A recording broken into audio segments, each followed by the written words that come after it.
ಮಕ್ಕಳೇ, ಹೇಗಿದ್ದೀರಾ? ನಿಮಗೆಲ್ಲ ನಮ್ಮ ಚಾನಲ್ ಜೆಎಸ್ ಜ್ಞಾನ್ ಹಬ್ಗೆ ಸ್ವಾಗತ. ಇಂದು ನಾವು ಸಿರಿಗನ್ನಡ ಪ್ರಥಮ ಭಾಷಾ ಕನ್ನಡ ಪಠ್ಯ ಪುಸ್ತಕ ಪರಿಷ್ಕೃತ 2024 ಭಾಗ 2 9ನೇ ತರಗತಿ 8ನೇ ಪಾಠವಾಗಿರುವಂತಹ ಹರಲೀಲೆ ಈ ಪಾಠದ ಸಾರಾಂಶದ ಬಗ್ಗೆ ಗಮನ ಕೊಡೋಣ. ನೋಡಿ ಮಕ್ಕಳೇ, ಇದು ಹಳೆ ಕನ್ನಡದಲ್ಲಿದೆ. ಇದು ಅರ್ಥ ಮಾಡ್ಕೊಳ್ಳೋದು ಸ್ವಲ್ಪ ಕಷ್ಟ, ಆದರೆ ಈ ಕತೆ ಬಹಳ ಚೆನ್ನಾಗಿದೆ. ಮೊದಲನೇದಾಗಿ ನಾವು ಕೃತಿಕಾರರ ಪರಿಚಯದ ಬಗ್ಗೆ ತಿಳ್ಕೊಳ್ಳೋಣ. ಕೃತಿಕಾರರ ಪರಿಚಯ. ಇದರ ಕೃತಿಕಾರರು ನಮ್ಮ ಹರಿಹರ ಕವಿಗಳು.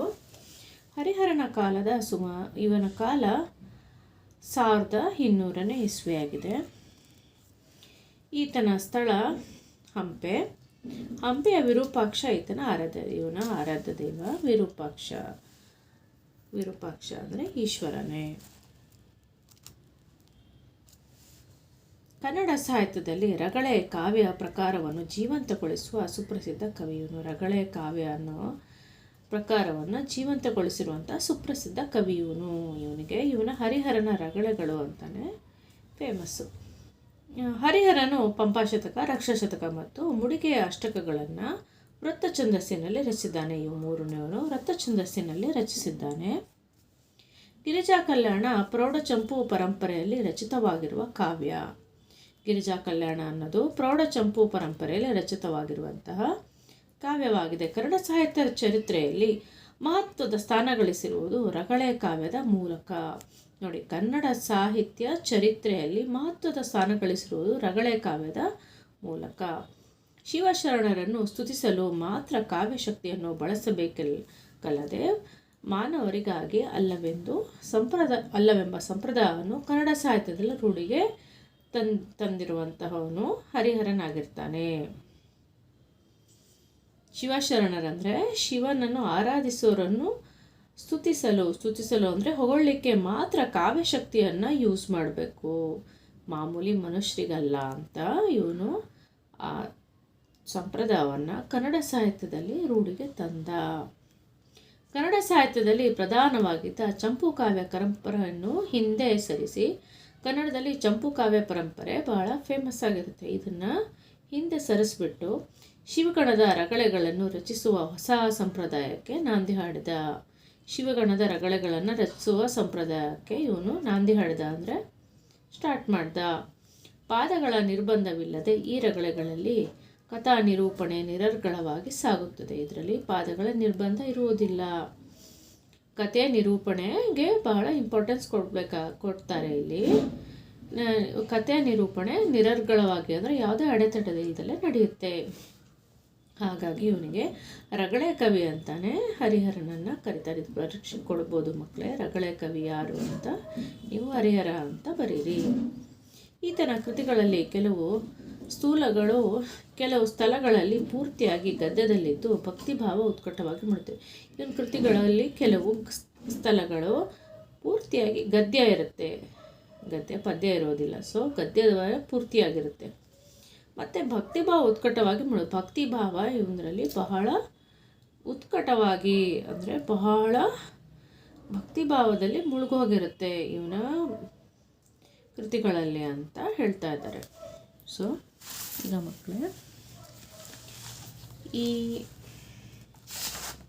ಹರಲೀಲೆ ಈ ಪಾಠದ ಬಗ್ಗೆ ತಿಳ್ಕೊಳ್ಳೋಣ. ನೋಡಿ, ಮೊದಲನೇದಾಗಿ ಇಲ್ಲಿ ಏನು ಹೇಳ್ತಾ ಇದ್ದಾರೆ, ವೃದ್ಧ ಮಾಹೇಶ್ವರ ಸ್ಥಳದ ವೃದ್ಧನ ವರ್ಣನೆ. ಹರ ಅಂದರೆ ಯಾರು? ಈಶ್ವರ. ಮಾಹೇಶ್ವರ, ವೃದ್ಧ ಮಾಹೇಶ್ವರ ಅಂದರೆ ಅಜ್ಜ ಆಗಿ ಬಂದಿರ್ತಾನೆ. ವೃದ್ಧನ ವರ್ಣನೆ. ಈಶ್ವರ ಅಜ್ಜ ಆಗಿ ಬಂದಿರ್ತಾನೆ. ಇವನ ನಡೆ ನುಡಿ ಹಾವ ಭಾವ ಸಹೃದಯ ಮನಸ್ಸಿಗೆ ಮುದ ನೀಡುತ್ತದೆ. ಈ ಅಜ್ಜ ಹರಲೀಲೆ ಅಂತ ಇದೆ. ಹರ ಅಂದರೆ ಈಶ್ವರ. ಇವನ ಲೀಲೆಗಳನ್ನು ಇಲ್ಲಿ ಹೇಳಿದ್ದಾರೆ. ಅಂದರೆ ದೇವರು ವೃದ್ಧನ ಅಜ್ಜ ಆಗಿ ಬಂದಿರ್ತಾನೆ. ಇವನ ನಡೆ ನುಡಿ ಹಾವ ಭಾವ ಸಹೃದಯನ ಮನಸ್ಸಿಗೆ, ಸಹೃದಯ ಅಂದರೆ ಒಳ್ಳೆಯ ಮನಸ್ಸಿರೋರಿಗೆ ಬಹಳ ಖುಷಿ ಕೊಡುತ್ತೆ. ತನ್ನ ಅಭಿನಯ ಚಾತುರ್ಯ ಹಾಗೂ ನಟನಾ ಸಾಮರ್ಥ್ಯವನ್ನು ನೋಡಲು ಜಗನ್ಮಾತೆಯಾದ ಗಿರಿಜೆ ಊರ ಮುಂದಿನ ಆ ಮಂದಿರದಲ್ಲಿ ಅರಿತು ನಟವರ ಗಂಗಾಧರ ಭಕ್ತ ಉದ್ಧಾರದ ಸೊಗಸಾದ ನಟನೆಯನ್ನು ಮಾಡುತ್ತಾನೆ. ಹರಿಹರನ ಕೈಯಲ್ಲಿ ಪದಗಳು ಅದೆಷ್ಟು ಚೆನ್ನಾಗಿ ನರ್ತಿಸುತ್ತದೆ ಎಂಬುದನ್ನು ಅರಿಯಲು ಇಡೀ ಕಾವ್ಯವನ್ನು ಮಲಕು ಹಾಕಬೇಕು. ಶಿವ ನೃತ್ಯವನ್ನು ನೋಡಿದ ಶರಣರು ಮತ್ತೊಮ್ಮೆ ಕಾಣಲು ಕಾತರಿಸುವಂತೆ ಇಡೀ ಕಾವ್ಯವನ್ನು ಮಗದೊಮ್ಮೆ ಓದಬೇಕೆನಿಸುತ್ತದೆ. ನಂಬಿ ಅಣ್ಣನ ರಗಳೆಯಲ್ಲಿ ವೃದ್ಧ ಮಾಹೇಶ್ವರನ ಅಭಿನಯದ ಸಹೃದಯದಲ್ಲಿ ಹಾಸ್ಯದವನನ್ನು ನೋಡಿ. ಈ ಪಾಠನೇ ಏನಂತ ಇದೆ, ಇದರ ಹೆಸರು ಹರಲೀಲೆ, ಈಶ್ವರನ ಲೀಲೆ. ಇದರಲ್ಲಿ ಈಶ್ವರ ಅಜ್ಜನ ರೂಪವನ್ನು ಧರಿಸ್ಬಿಟ್ಟು ಬಹಳ ಚೆನ್ನಾಗಿ ಇವನು ಆ್ಯಕ್ಟಿಂಗ್ ಮಾಡಿದ್ದಾನೆ. ಇವನು ತನ್ನ ಪಾರ್ವತೀ ದೇವಿಯನ್ನು ಜೊತೆ ಕರ್ಕೊಂಬಂದ್ಬಿಟ್ಟು ಮಂದಿರದಲ್ಲಿ ದೇವಸ್ಥಾನ ಇದೆ, ಅಲ್ಲಿ ಅವಳಿಗೆ ನೆಲೆಸಿದಾಳವಳು. ಗಂಗಾಧರ ಭಕ್ತ ಉದ್ಧಾರದ ಸೊಗಸಾದ ನಟನೆಯನ್ನು ಮಾಡುತ್ತಾನೆ. ಇವನ ಭಕ್ತನಿಗೆ ಉದ್ಧಾರ ಮಾಡಲಿಕ್ಕೋಸ್ಕರ ಇವನು ಆ್ಯಕ್ಟಿಂಗ್ ಮಾಡ್ತಾನೆ. ಇದನ್ನು ಬಹಳ ಚೆನ್ನಾಗಿ ಹರಿಹರ ವರ್ಣಿಸಿದ್ದಾನೆ ಅಂತ ಹೇಳ್ತಾ ಇದ್ದಾರೆ. ಮತ್ತು ಹಾಸ್ಯದ ಹೊನಲಾಗಿದೆ ಇವನ ಆ್ಯಕ್ಟಿಂಗು, ಬಹಳ ನಗು ಬರುವಂಥದ್ದಾಗಿದೆ ಅಂತ ಹೇಳ್ತಿದ್ದಾರೆ. ಪೂರ್ವಕತೆ, ಯಾಕೆ ಈಶ್ವರ ಈ ಥರ ಕಾಸ್ಟ್ಯೂಮ್ ಹಾಕ್ಕೊಂಡು ಬರ್ತಾನೆ, ಏನಿದ್ರು ಹಿಂದಿನ ಕತೆ ಅಂತ ಇಲ್ಲಿ ಹೇಳಿದ್ದಾರೆ. ಕೈಲಾಸದಲ್ಲಿರುವ ಉದ್ಯಾನವನದಲ್ಲಿ ಇಬ್ಬರು ರುದ್ರಕನ್ನಿಕೆಯರು ಹೂ ಬಿಡಿಸುತ್ತಿದ್ದರು. ನೋಡ್ರಿ, ಕೈಲಾಸದಲ್ಲಿ ಈಶ್ವರ ಮತ್ತು ಯಾರ್ಯಾರು ಇರ್ತಾರೆ, ರುದ್ರಕನ್ನಿಕೆಯರಿರ್ತಾರೆ ಮತ್ತು ರುದ್ರಗಣ ಇವರೆಲ್ಲ ಇರ್ತಾರೆ. ಒಂದು ಸರಿ ಏನಾಗುತ್ತೆ, ಈಶ್ವರನ ಕೈಲಾಸದಲ್ಲಿರುವ ಉದ್ಯಾನವನದಲ್ಲಿ ಅಲ್ಲಿರೋ ಗಾರ್ಡನ್ನಲ್ಲಿ ಇಬ್ಬರು ರುದ್ರಕನ್ನಿಕೆಯರು ಹೂ ಬಿಡಿಸ್ತಾ ಇರ್ತಾರೆ. ಇದನ್ನು ರುದ್ರಗಣದ ಒಬ್ಬ ಸದಸ್ಯನಾಗಿರುವಂಥ ಪುಷ್ಪದತ್ತ ಅನ್ನೋನು ಗಮನಿಸ್ಬಿಟ್ಟು ಅನುರಾಗ ಭಾವದಿಂದ ಅವರನ್ನು ನೋಡ್ತಾನೆ. ಪುಷ್ಪದತ್ತನು ಕಂಡ ರುದ್ರಕನ್ನಿಕೆಯರು ಇವರು ಅಷ್ಟೇ ಅನುರಾಗ ಭಾವದಿಂದಾನೇ ಅವನಿಗೆ ನೋಡ್ತಾರೆ, ಪುಷ್ಪದತ್ತನನ್ನು ನೋಡ್ತಾರೆ ರುದ್ರಕನ್ನಿಕೆಯರು. ಇವ್ರು ಮೂರು ಜನನ ಈಶ್ವರ ಅಬ್ಸರ್ವ್ ಮಾಡ್ತಿರ್ತಾನೆ. ನೋಡ್ಬಿಟ್ಟು ಅವನಿಗೆ ಬೇಜಾರಾಗುತ್ತೆ. ಕೈಲಾಸದಲ್ಲಿ ಗಣಗಳು ಇಂತಹ ವಿಕಾರ ನೋಡಿ, ಈಶ್ವರನ ಇವರೆಲ್ಲ ಆರಾಧ್ಯ ದೈವ, ಇವರೆಲ್ಲ ಆರಾಧನೆ ಮಾಡ್ತಾ ಇರೋವಂಥವ್ರು ಈಶ್ವರನನ್ನು. ಇವರು ಈ ಥರ ಅನುರಾಗ ಭಾವದಿಂದ ವಿಕಾರ ಭಾವನೆಯನ್ನು ಹೊಂದಿರುವುದು ಕೈಲಾಸದಲ್ಲಿ ಅಪರಾಧವಾಗಿರುತ್ತದೆ. ಸೊ ಹಾಗಾಗಿ ಶಿವ ಏನು ಮಾಡ್ತಾನೆ, ಇವರು ಮೂರುವರೆಗೂ ಭೂಮಿ ಮೇಲೆ ಹೋಗ್ಬಿಟ್ಟು, ಇಹಲೋಕ ಅಂದರೆ ಭೂಮಿಗೆ ಹೋಗ್ಬಿಟ್ಟು ಮನುಷ್ಯನಾಗಿ ಹುಟ್ಟ್ರಿ ಅಂತ ಹೇಳಿ ಶಾಪ ಕೊಡ್ತಾನೆ. ಯಾರ್ಯಾರಿಗೆ? ರುದ್ರಕನ್ನಿಕೆಯರು ಮತ್ತು ರುದ್ರಗಣದ ಸದಸ್ಯನಾದ ಪುಷ್ಪದತ್ತನಿಗೆ ಶಾಪ ಕೊಡ್ತಾನೆ. ಇವರೆಲ್ಲ ಭೂಮಿಗೆ ಹೋಗ್ರಿ, ಈ ಶಾಪ ಮುಕ್ತರಾಗಬೇಕಂದ್ರೆ ನೀವು ಭೂಮಿಗೆ ಹೋಗಬೇಕು, ಭೂಮಿಗೆ ಹೋಗಿ ಅಲ್ಲಿ ಕಷ್ಟಪಡ್ರಿ ಅಂತ ಹೇಳ್ತಾರೆ. ಹಾಗಾಗಿ ಶಿವನು ಈ ಮೂವರಿಗೂ ಇಹಲೋಕದಲ್ಲಿ ಮನುಷ್ಯರಾಗಿ ಹುಟ್ಟಿ ಎಂದು ಹೇಳ್ತಾರೆ. ಇಹ ಅಂದರೆ ಭೂಮಿ ಮೇಲೆ ಮನುಷ್ಯರಾಗಿ ಹುಟ್ಟ್ರಿ ಅಂತ ಶಾಪ ಕೊಡ್ತಾನೆ. ಇದರಿಂದಾಗಿ ನೊಂದ ಪುಷ್ಪದತ್ತ ನಿಮ್ಮನ್ನಗಲಿ ನಾನಿರಲಾರೆ. ನೋಡಿ, ಈಶ್ವರನ ಗಣ ಅಲ್ವ ಇವನು, ನಾನು ಇರೋಕ್ಕಾಗಲ್ಲ ಅಂತ ಹೇಳ್ತಾನೆ.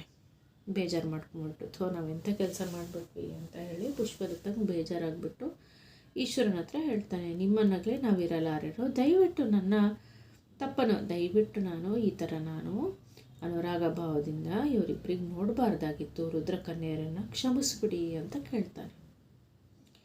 ನೀನು ಈ ಭೂಲೋಕದಲ್ಲಿ ಮಾನವನಾಗಿ ಹುಟ್ಟು, ಈಗ ಭೂಲೋಕದಲ್ಲಿ ನೀನು ಮನುಷ್ಯನಾಗಿ ಹುಟ್ಟು, ನಾನು ಆದಷ್ಟು ಬೇಗ ನಿಮಗೆ ಕೈಲಾಸಕ್ಕೆ ಕರ್ಕೊಂಡು ಬರ್ತೀನಿ ಅಂತ ಹೇಳಿಬಿಟ್ಟು ಅವನಿಗೆ ಆಶ್ವಾಸನೆ ಕೊಡ್ತಾನೆ ಈಶ್ವರ. ಹಾಗಾಗಿ ಚೋಳ ದೇಶದ ರಾಜಮನೆತನದಲ್ಲಿ ನಂಬಿ ಅಣ್ಣನಾಗಿ ಯಾರು ಹುಡ್ತಾರೆ? ಪುಷ್ಪದತ್ತ ಹುಡ್ತಾನೆ.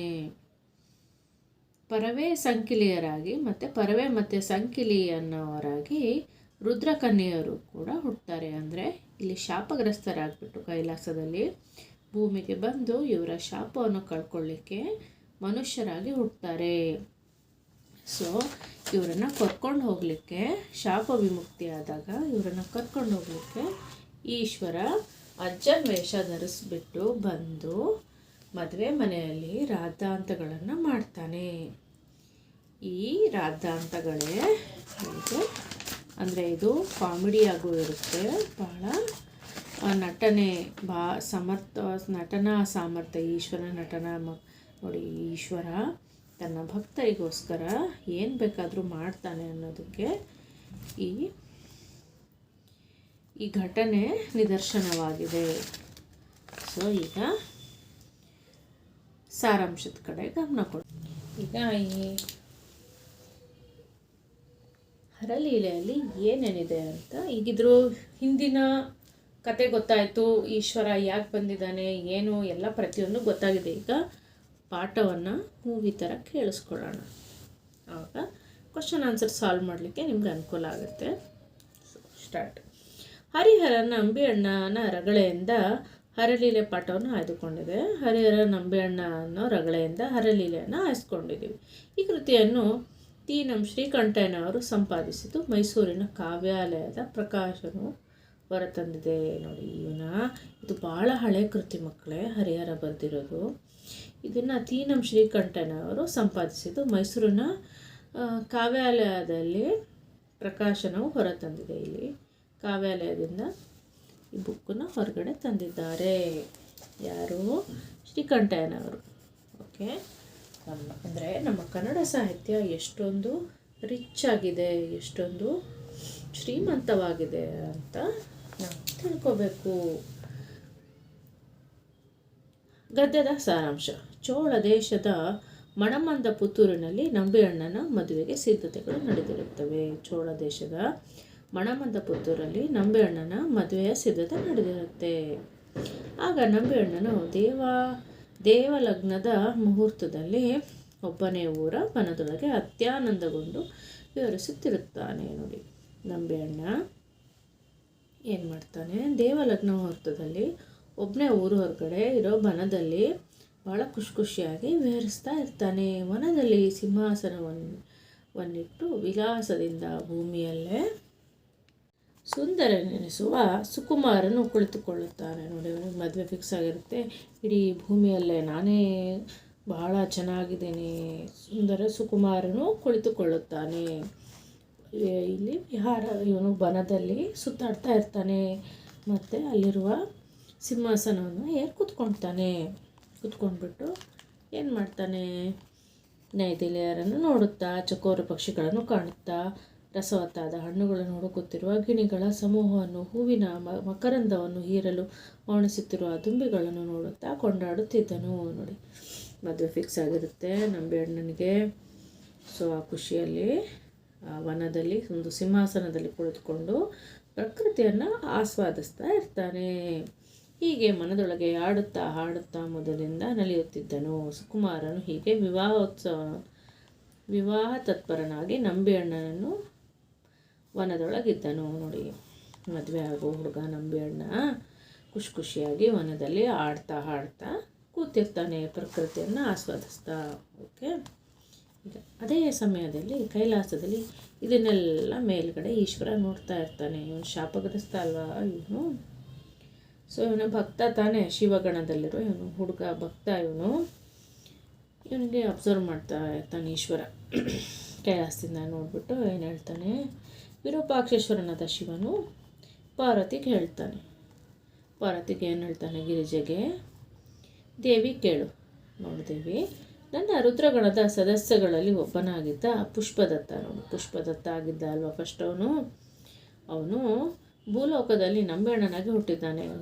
ಈಗ ನಂಬಿಯಣ್ಣನಾಗಿ ಹುಟ್ಟಿದ್ದಾನೆ. ಅವನು ಗೃಹಸ್ಥನಾಗಲು ಹೊಣಿಸುತ್ತಿದ್ದಾನೆ. ನೋಡಿ, ಇವನ ಶಿವಗಣ ಪುಷ್ಪದತ್ತ ಇವ್ರ ಮದುವೆ ಈಗ ವಾಪಸ್ ಕರ್ಕೊಂಬರೋ ಟೈಮ್ ಇದು. ಸೊ ಶಾಪ ಮುಗ್ದಿದೆ ಇವನು ಮದುವೆ ಮಾಡ್ಕೊಳ್ಳೋಕೆ ಕೊಟ್ಟಿದ್ದಾನೆ. ಹಾಗಾಗಿ ಇಲ್ಲಿ ಶಾಪಗೊಂಡು ಭೂಲೋಕಕ್ಕೆ ಹೋದ ರುದ್ರ ಕನ್ನಿಕೆಯರು ಚೋಳ ದೇಶದ ಮತ್ತು ಅವನ ಜೊತೆಯಲ್ಲಿ ಇನ್ನೂ ಇಬ್ಬರು ಶಾಪಗ್ರಸ್ತರಾಗಿರುವಂತಹ ರುದ್ರಕನ್ಯೆಯರು ಚೋಳ ದೇಶದ ತಿರುವಾರೂರಿನ ಬಳಿ ಇರುವ ತಿರುವತ್ತಿಯಲ್ಲಿರುವ ಪರಿವೇಸಂಕೆಲೆಯರಾಗಿ ಜನಿಸಿದ್ದಾರೆ. ಇವರು ಅಷ್ಟೇ ಪರಿವೇಸಂಕೆಲೆಯರಾಗಿ ಜನಿಸಿದ್ದಾರೆ. ತನ್ನ ಹೆಂಡತಿಗೆ ಹೇಳ್ತಾ ಇದ್ದಾನೆ, ನಾನು ಹೋಗಿ ಅವರಿಂದ ಪೂಜೆಯನ್ನು ಕೈಗೊಂಡು ಬರುವೆನು ಎಂದು ಈಶ್ವರನು ಪಾರ್ವತಿಗೆ ಹೇಳ್ತಾನೆ. ನಾನು ಅವರಿಂದ ಪೂಜೆಯನ್ನು ಕೈಗೊಂಡು ಬರ್ತೀನಿ ಅಂತ ಈ ಪಾರ್ವತಿಗೆ ಹೇಳ್ತಾನೆ. ಆಗ ಪಾರ್ವತಿಯು ನಾನು ಬರ್ತೀನಿ ಅಂತ ಅವಳು ಪಾರ್ವತಿ ರಿಕ್ವೆಸ್ಟ್ ಮಾಡ್ಕೊಳ್ತಾಳೆ. ಆಗ ಪರಶಿವನು, ನೀನು ಕರುಣಾಮಯ, ನೀನು ಬಹಳ ಕರುಣೆ ಉಳ್ಳವಳು, ನಾನು ಮಾಡುವ ನಿಷ್ಠೂರ ಕೆಲಸವನ್ನು ನೀನು ನೋಡಲಾರೆ. ನಾನು ಮಾಡೋ ನಿಷ್ಠೂರ ಅಂದರೆ ಸಿಟ್ಟು ಬರೋವಂಥ ಕೆಲಸನ ನೀನು ನೋಡಲಿಕ್ಕಾಗಲ್ಲ. ಹಾಗಾಗಿ ನೀನು ಊರು ಹೊರಗಡೆ ಇರೋ ದೇವಸ್ಥಾನದಲ್ಲಿ ನೀನಿರು ಅಂತ ಹೇಳ್ಬಿಟ್ಟು ಇಬ್ಬರು ಭೂಲೋಕಕ್ಕೆ ಬರ್ತಾರೆ. ಯಾಕೆ? ತನ್ನ ಭಕ್ತರನ್ನು ನೋಡಲಿಕ್ಕೆ. ಪರಶಿವನು 100 ವರ್ಷ ತುಂಬಿದ ಮುದುಕನ ವೇಷ ಧರಿಸ್ತಾನೆ. ಆಮೇಲೆ ಈಗ ಈಶ್ವರನ ರೂಪದಲ್ಲೇ ಬಂದರೆ ಸರಿ ಹೋಗಲ್ಲ ಅಲ್ವಾ? ಈಗ ಒಬ್ಬ 100 ವರ್ಷ ತುಂಬಿರೋ ಅಜ್ಜನ ರೂಪನ ಈಶ್ವರ ಧಾರಣೆ ಮಾಡ್ತಾನೆ. ಕಾಲಿಂದ ತಲೆಯವರೆಗೂ ವಿಭೂತಿ ಬೆಳೆದುಕೊಂಡಿರ್ತಾನೆ. ಹೇಗಿರ್ತಾನೆ ನೋಡಲಿಕ್ಕೆ ಅಂದರೆ, ತಲೆಯಿಂದ ಕಾಲ್ವರೆಗೂ ವಿಭೂತಿ ಬೆಳ್ಕೊಂಡಿರ್ತಾನೆ. ಸುಕ್ಕುಗಟ್ಟಿದ ಮೈಯನ್ನು, 100 ವರ್ಷದ ಅಜ್ಜ ಅಂದರೆ ಮೈಯೆಲ್ಲ ಸುಕ್ಕಾಗಿರುತ್ತೆ ತಾನೆ. ಚಂದ್ರನನ್ನು ಕೊಡೆಯನ್ನಾಗಿಸಿ ನೋಡಿ ಈಶ್ವರ ಹೆಂಗಿರ್ತಾನೆ, ತಲೆ ಮೇಲೆ ಚಂದ್ರ ಇರುತ್ತೆ. ಈ ಚಂದ್ರನನ್ನು ಕನ್ವರ್ಟ್ ಮಾಡ್ಕೊಂಡ್ಬಿಟ್ಟು ಛತ್ರಿ ಮಾಡ್ಕೊತಾನೆ. ತ್ರಿಶೂಲವನ್ನು ಅದರ ಹಿಡಿಯನ್ನಾಗಿ ತ್ರಿಶೂಲನ ಅದರ ಹಿಡಿಕೆಯನ್ನಾಗಿ ಮಾಡ್ಕೊತಾನೆ. ತುದಿಯಲ್ಲಿ ತಲೆಬುರುಡೆಯುಳ್ಳ ಶಿವನ ಗದೆಯನ್ನು ಊರುಕೋಲನಾಗಿ ತಲೆಬುರುಡೆಯನ್ನು ತುದಿಯಾಗಿಟ್ಕೊಂಡಿರುವ ಶಿವನ ಗದೆ ಇರುತ್ತಲ್ವ, ಅದನ್ನು ಊರುಗೋಲಾಗಿ ಇಟ್ಕೊತಾನೆ. ಯಾಕೆ ಈ ಥರ ಎಲ್ಲ ಇರುತ್ತೆ ಶಿವ ಅಂದರೆ, ಅವನು ಸ್ಮಶಾನವನ್ನು ಕಾಯೋನಲ್ವ. ಸೊ ಹಾಗಾಗಿ ತಲೆಬುರುಡೆ ಇರುವಂಥ ಗದೆಯನ್ನು ಊರುಗೋಲಾಗಿ ಮಾಡ್ಕೊಳ್ತಾನೆ, ಅಜ್ಜನ ಕೋಲ್ ಮಾಡ್ಕೊಳ್ತಾನೆ. ಬ್ರಹ್ಮನ ಶಿರವನ್ನು ಕಮಂಡಲ ಮಾಡ್ಕೊಳ್ತಾನೆ. ಹುಲಿ ಚರ್ಮ ಮತ್ತು ಗಜ ಚರ್ಮವನ್ನು ಸುತ್ತಕೊಂಡಿರ್ತಾನಲ್ಲ, ಅದನ್ನು ಪಂಜೆ ಹಾಕಿ ಮಾರ್ಪಾಡು ಮಾಡ್ಕೊಳ್ತಾನೆ. ಮೆಟ್ಟಿದ ನಾಗಾಸುರಂಗಗಳನ್ನು ಪಾದರಕ್ಷೆಯಾಗಿ ಅವನು ಹಾಕ್ಕೊಂಡಿರೋ ನಾಗಾಸುರಂಗ ಚಪ್ಪಲಿಯನ್ನು ಪಾದರಕ್ಷೆಯನ್ನಾಗಿ ಮಾಡ್ಕೊಳ್ತಾನೆ. ಕೊರಳೊಳಗಿದ್ದ ಶಿರಗಳ ಮಾಲೆಯನ್ನು ತಲೆಗಳ ಮಾಲೆಯ ಇರುತ್ತಲ್ಲ ಕತ್ತಲ್ಲಿ, ಅದನ್ನು ಜಪಮಾಲೆಯನ್ನಾಗಿ ಕನ್ವರ್ಟ್ ಮಾಡ್ಕೊಳ್ತಾನೆ. ಶಿವನ ಮಹಾವೃದ್ಧನಾಗಿ ಕೈಲಾಸದಿಂದ ಚೋಳ ದೇಶದ ಮಣಮಂದ ಪುತ್ತೂರಿನಲ್ಲಿ ನಡೆಯುತ್ತಿದ್ದ ಮದುವೆಯ ಮುಂದೆ ಪ್ರತ್ಯಕ್ಷನಾಗುತ್ತಾನೆ. ನೋಡಿ, ಈಶ್ವರ ಮಹಾ ಅಜ್ಜ ಆಗಿಬಿಟ್ಟು ಕೈಲಾಸದಿಂದ ಚೋಳ ದೇಶದ ಮಣಮಂದ ಪುತ್ತೂರಿನಲ್ಲಿ ನಡೆಯುತ್ತಿದ್ದ ಮದುವೆ ಮನೆ ಮುಂದೆ ಪ್ರತ್ಯಕ್ಷ ಆಗ್ತಾನೆ. ಕೈಯಲ್ಲಿ ಕೊಡೆ ಕೈಯಲ್ಲಿ ಛತ್ರಿ ಇರುತ್ತೆ. ವಿಭೂತಿಯಿಂದ ಆವೃತವಾದ ಮೈ ಇರುತ್ತೆ. ಮೈಯೆಲ್ಲ ವಿಭೂತಿ ತುಂಬಿಕೊಂಡಿರುತ್ತೆ. ಜೋತಾಡುವ ಹುಬ್ಬಿರುತ್ತೆ. ಮತ್ತೆ ನಡುತ್ತೆ ನೇತಾಡುವ ಸುಕ್ಕುಗಟ್ಟಿದ ಚರ್ಮ. ನೋಡಿ, ಚರ್ಮ ಎಲ್ಲ 100 ವರ್ಷ ಅಂದರೆ ನೇತಾಡ್ತಾ ಇರುತ್ತೆ. ಬಿಳಿ ಗಡ್ಡ, ನಡುಗುವ ಬಿಳಿ ಕೂದಲಿನ ತಲೆನೂ ನಡುಗ್ತಾ ಇರುತ್ತೆ. ಸರ್ವಾಂಗಗಳು ಸೆಳೆದುಕೊಂಡು ಶರೀರ ಕಮಂಡಲವನ್ನು ಹಿಡಿದು ಕೋಲನ್ನು ಊರುತ್ತಾ, ನೋಡಿ ಯಾರಿಗೂ ಇಷ್ಟ ಆಗಲ್ಲ ಈ ಥರ ಶರೀರ. ಈ ಥರ ವೇಷವನ್ನು ಬದಲಾಯಿಸ್ಕೊಂಡು ಬರ್ತಾನೆ ಈಶ್ವರ. ಬಂದುಬಿಟ್ಟು ಕೆಮ್ತಿರ್ತಾನೆ. ಅಜ್ಜ ಅಲ್ವಾ, ಕೆಮ್ಮಬೇಕಲ್ವ, ಕೆಮ್ತಾ ಇರ್ತಾನೆ. ಗೂರಲ್ ಧ್ವನಿಯಿಂದ ಗೊರಗೊಟ್ಟುತ್ತಾ ತೊದ್ಲು ನುಡಿತಾನೂ ಇರ್ತಾನೆ. ತೊದ್ಲು ನುಡಿಯಲ್ಲಿ ಏನು ಹೇಳ್ತಾನೆ ಈಶ್ವರ, ನಮಃ ಶಿವಾಯ ಅಂತ ಚಪ್ರದೊಳಗೆ ಬರ್ತಾನೆ, ಎಂಟ್ರಿಗೆ ಹೊಡಿತಾನೆ. ಆಗ ಕೆಲವ್ರು ಏನು ಹೇಳ್ತಾರೆ, ಒಳಗೆ ಬರಲು ಅವಕಾಶ ನೀಡೋದು, ಕೆಲವರು ಅವನಿಗೆ ಹೊರಗೆ ಬರಲಿಕ್ಕೆ ಬಿಡಲ್ಲ. ಆದರೂ ಅವರಿಗೆಲ್ಲ ಗೊತ್ತಿಲ್ಲದಂಗೆ ಒಳಗೆ ಬಂದುಬಿಡ್ತಾನೆ ಈಶ್ವರ. ವಿವಾಹ ಮಂಟಪದಲ್ಲಿ ಸಂಭ್ರಮವಿತ್ತು ನೋಡಿ. ಅವಾಗ ಬಹಳ ಖುಷಿಯಾಗಿ ಮದುವೆ ನಡೀತಾ ಇರುತ್ತೆ. ಯಾರು ವೃದ್ಧ ಮಹದೇಶ್ವರನನ್ನು ನೋಡಿ, ಈ ಥರ ಎಲ್ಲ ಇರೋ ಅಜ್ಜನಿಗೆ ಯಾರೂ ನೋಡಲ್ಲ. ಎಲ್ಲ ವಿವಾಹ ಸಂಭ್ರಮದಲ್ಲಿ ಇರ್ತಾರೆ. ಮನದೊಳಗೆ ಹುಸಿನಗುತ್ತಾ ಮನಸ್ಸಲ್ಲೇ ನಗ್ನಗ್ತಾ ಈಶ್ವರ ಕೆಮ್ಕೊಂಡು ಕೋಲನ್ನು ಊರುತ್ತಾ ಸಾಲಾಗಿ ಕೋಲು ಉರ್ಕೊಂಡು ಕೆಮ್ಕೊಂಡು ಬಂದ್ಬಿಟ್ಟು ಏನು ಮಾಡ್ತಾನೆ, ಸಾಲಾಗಿ ಜೋಡಿಸಿರೋ 4 ತುಪ್ಪದ ಕೊಡಗಳನ್ನು ಉರುಳಿಸ್ಬಿಡ್ತಾನೆ. ನೋಡಿ, ನಡ್ಕೊಂಡ್ಬಂದು ತುಪ್ಪದ ಕೊಡಗಳನ್ನು ಉರುಳಿಸ್ಬಿಡ್ತಾನೆ. ಆಮೇಲೆ ಅಲ್ಲಿ ಹತ್ತಿರ ಇರೋ ಅದರ ಮೇಲೆ ಬಿದ್ದನು. ನೋಡಿ, ಕೊಡಾನು ಉರುಳಿಸಿ ಅದರ ಮೇಲೆ ಬಿದ್ದೇ ಬಿಡ್ತಾನೆ. ನಮಃ ಶಿವಾಯ ಎಂದು ಕೂಗಿದನು. ಬಿದ್ದುಬಿಟ್ಟು ನಮಃ ಶಿವಾಯ ಅಂತ ಕೂಗ್ತಾನೆ. ಹಾಗೆಲ್ಲರೂ ಒಂದೇ ಸರಿ ಏನಾಗುತ್ತೆ, ಎಲ್ಲರ ಮೇಲೂ ತುಪ್ಪ ಸಿಡುತ್ತೆ, ಸುತ್ತ ಇರೋರ ಮೇಲೆ. ಮತ್ತು ಮುಖ, ಕಣ್ಣು, ಮೈ ಎಲ್ಲ ಆಗಿಬಿಡುತ್ತೆ. ಪಾಪ ಮದುವೆಗೆ ಕ್ಲೀನಾಗಿ ರೆಡಿಯಾಗಿ ಬಂದಿರ್ತಾರೆ. ಎಲ್ಲ ಮುಂದೆ ಕೂತಿರೋರ ಮೇಲೆಲ್ಲ ತುಪ್ಪ ಸಿಡಿದ್ಬಿಡುತ್ತೆ. ಎಲ್ಲರೂ ಎದ್ದು ಬಿದ್ದಿರೋ ಅಜ್ಜನಿಗೆ ಎಲ್ಲರೂ ನಿಲ್ಲಿಸ್ಲಿಕ್ಕೆ ಟ್ರೈ ಮಾಡ್ತಾರೆ. ಎಲ್ರಿಗೂ ಅಜ್ಜನಿಗೆ ಮಾದೇಶ್ವರನನ್ನು ಎತ್ತಿ ಮುತ್ತಿಕೊಂಡರು. ಎಲ್ಲರೂ ಸುತ್ತ ಸೇರ್ಕೊಳ್ತಾ ಇದ್ದಕ್ಕಿದ್ದಂಗೆ ಅಜ್ಜ ಬಂದುಬಿಟ್ಟು ಇದೆಲ್ಲ ಬೀಳಿಸ್ಬಿಟ್ಟ ಅಂತ ಎಲ್ಲ ಅವನಿಗೆ ಸುತ್ಕೊಳ್ತಾರೆ. ಮತ್ತೆ ಒಂದೆರಡು ಅಡಿಯಷ್ಟು ನಿಲ್ಲಲಾಗದೆ ಮತ್ತೆ ಏಳ್ಸಿದ್ರೆ ಮತ್ತೆ ನಿಲ್ಲಕ್ಕಾಗ್ದಲ್ಲೇ ಮತ್ತೆ ಗಳಿಗೆ ಬಟ್ಲೆ ಮೇಲೆ ಬಿದ್ದುಬಿಡ್ತಾನೆ. ಇದು ಟೈಮ್ ನೋಡೋದಿದು. ಗಳಿಗೆ ಬಟ್ಲು ಅಂದರೆ ಒಂದು ಗಳಿಗೆಗಿಷ್ಟು ಅಂತ ಇದು ಸುರಿಯುತ್ತೆ, ಅದು ಟೈಮ್ ಗೊತ್ತಾಗುತ್ತದ್ರೇ. ಈ ಗಳಿಗೆ ಬಟ್ಲು ಮೇಲೂ ಬಿದ್ದುಬಿಟ್ಟು ಅದು ಒಡೆದೋಗ್ಬಿಡುತ್ತೆ. ಮದುವೆ ಎಷ್ಟು ಟೈಮಿಗೆ ಆಗಬೇಕು ಏನು ಅಂತ ಅದು ಗಳಿಗೆ ಬಟ್ಲಲ್ಲಿ ನೋಡ್ತಿದ್ರು. ಅವಾಗ ಗಡಿಯಾರಲ್ಲೇ ಇರಲಿಲ್ಲ, ಅದು ಒಡೆದೋಗ್ಬಿಡುತ್ತೆ. ನೋಡಿ, ಮುಹೂರ್ತ ನೋಡಲಿಕ್ಕೆ ಗಳಿಗೆ ಬಟ್ಲು ಇಲ್ದಂಗೆ ಆಗಿತ್ತು. ಆಗ ಸಿಟ್ಟು ಬಂದುಬಿಡುತ್ತೆ ಕೆಲವರಿಗೆ. ತುಂಡಾಗಿ ಬಿದ್ದುಬಿಡುತ್ತೆ ಗಳಿಗೆ ಬಟ್ಲು. ಜೋಯಿಸರ ಮೇಲೆಲ್ಲ ಚೆಲ್ಬಿಡ್ತು. ಆ ತುಂಡು ಹೊಡೆದ್ಬಿಟ್ಟು ಎಲ್ಲ ತುಂಡುಗಳೆಲ್ಲ ಜೋಯಿಸ್ರ ಮೇಲೆ ಬಿದ್ದುಬಿಡುತ್ತೆ. ಮದುವೆ ಮಾಡಿಸೋ ಬ್ರಾಹ್ಮಣನ ಮೇಲೆ ಬಿದ್ದೋಗ್ಬಿಡುತ್ತೆ.